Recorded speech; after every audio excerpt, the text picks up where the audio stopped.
What's going on, YouTubers? It's the Natural Born Driller, and welcome everyone to WWE 205 Live Review, the show from May 28th, 2019.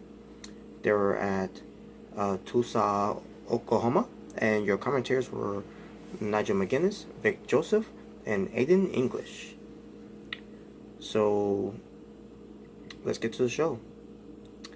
The opening show, we had gentleman Jack Gallagher and Humberto Carrillo watching the match that they had against the Sin Brothers from a week ago, and basically Gallagher saying teaming up with Carrillo was enjoyable, but he has some unfinished business with Carrillo, where pertains to that he must defeat Carrillo in a one-on-one match to find out about the whole thing that they had, pertains to the last time they wrestled, where it ended in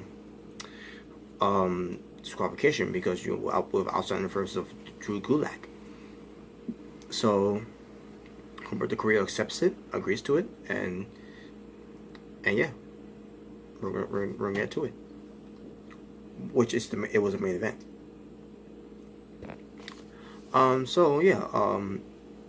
So then we get the opening match, which it was Brian Kendrick versus Mike Kanellis, being accompanied by his wife Maria Kanellis, in this one-on-one match. Match itself, it was pretty good. Back and forth between Mike Kanellis and Brian Kendrick, and in the end, Mike Kanellis gets the win clean. No outside interference from Maria Kanellis. Mike Kanellis straight up just beat Brian Kendrick. I wonder, they haven't win clean the way they did on Brian Kendrick is a way to, for him to resign with WWE, because of what I'm hearing, Mike and Maria Kanellis, their contract's supposed to be up. I'm hearing in 3 weeks' time it's going to be up. It's going to be expired, and after that they're gone. Now, hopefully they will be gone after that, because if they resign with WWE, what the fuck are you thinking? But only time will tell. But there you go.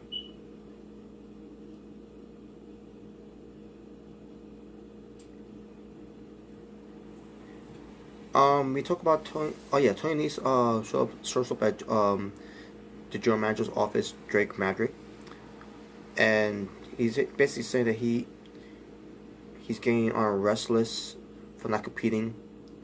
And Akira Tozawa walks in, and Tony thanks him for meeting meeting up in his meeting and all that, and tells Akira Tozawa very impressive last week and everything, and I'll be the number one contender. And Drake Maverick wants the match to happen, to make it happen immediately, but Drake Maverick said, we'll discuss this some other time, because Drake Maverick was acting a little weird. He was acting a little strange for some reason. I didn't understand why he was acting the way he was acting. So the segment ended because of that, and we'll get to one of that later, by the way. We get Ariel Daivari cutting a promo about what happened with him last week in the main event, what pertains to what Orinoco's did to him, or pertains to getting him stitches from his ear, and says that he will be responsible for Orinoco's next set of his stitches, basically threatening that he's going to get him stitches. And I thought it was a good promo there by Ariel Daivari, very good promo. Then we get to Noam Dar.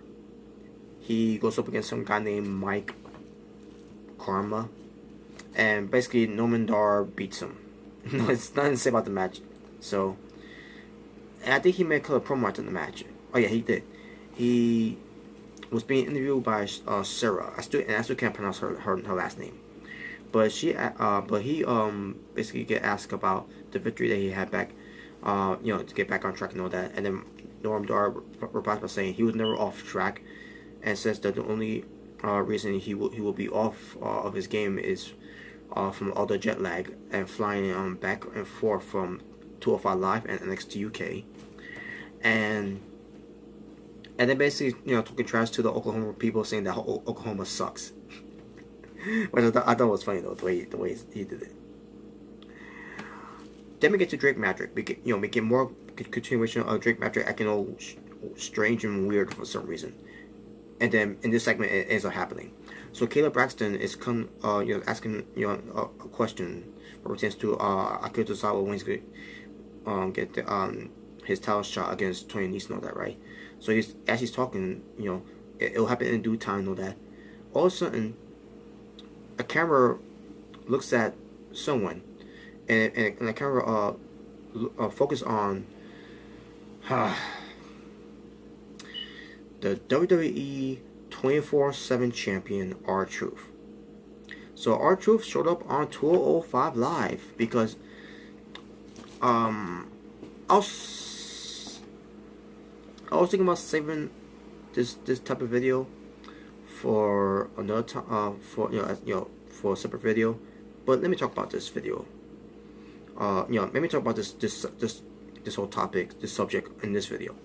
So it was about a week ago that WWE had Mick Foley come out there on Raw to announce a new belt for WWE, and it's the WWE 24/7 Championship belt, where it could be defended 24/7, the whole 24 hours a day, 7 days a week, 365 days a year, and blah blah blah. And it could be defended anywhere. It could be defended on Raw, SmackDown, and then this is Mick Foley's words coming out of his mouth. It could also be defended on 205 Live, NXT, NXT UK. Yeah, the same reason. The same with the women's tag team championships too. When Sasha Banks and Bayley said that they were going to defend their women's tag team championships on NXT, and it never happened.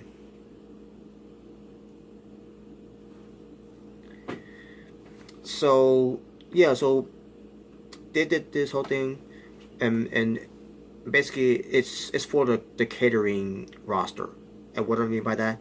Guys like Titus O'Neil, Mojo Rawley, EC3, Bobby Roode, the Good Brothers, Luke Gallows and Carl Anderson. This pissed me off. Cedric Alexander.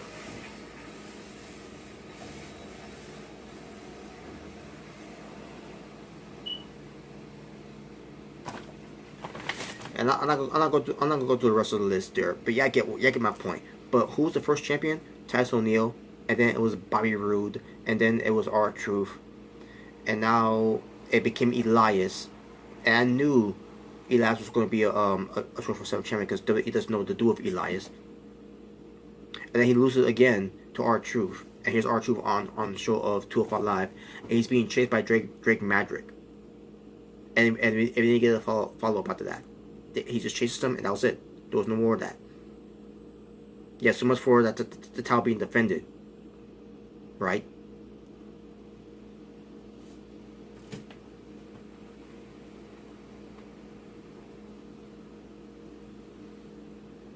Orton Logan's color promo. He takes responsibility for the falling short, from last week's main event, and he talks about what pertains to busting up Ari Daivari with to his ear, give him stitches. Talk about Ari Daivari looks like a little unbalanced, and he says that everything he said he basically saying he offers to even things out the next time they meet in the ring. So it's going to be a few. Basically, it's going to lead to a feud between Ari Daivari and Orton Lorkins. So there you go. Main event time.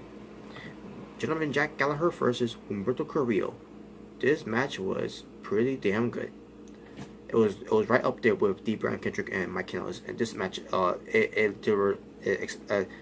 it's high expectations.